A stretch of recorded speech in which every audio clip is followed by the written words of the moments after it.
عزیز طلباء و طالبات، السلام علیکم ورحمۃ اللہ وبرکاتہ۔ میرا نام شیخ جلیس احمد ایاز الدین ہے۔ معاون مدرس ملت ہائی اسکول محرون جلگاؤں سے میں تعلق رکھتا ہوں۔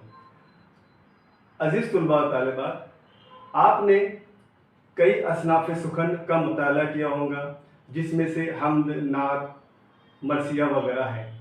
تو آج ہم ایسے ہی ایک صنف جس کو رباعی کہا جاتا ہے اس کا مطالعہ کریں گے۔ رباعی شاد عارفی کی لکھی ہوئی ہے، جو 3 نمبر کی رباعی ہے۔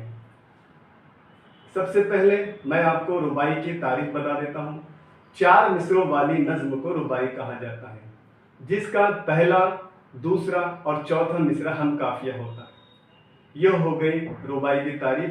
آئیے اب ہم اس رباعی کے شاعر شاد عارفی کا مختصراً تعارف سماعت فرمائیں۔ شاد عارفی کا اصل نام احمد علی خان تھا۔ وہ 1900 میں پیدا ہوئے۔ ان کا وطن رامپور تھا۔ ان کی نظموں کا مجموعہ سماج 1946 میں شائع ہوا۔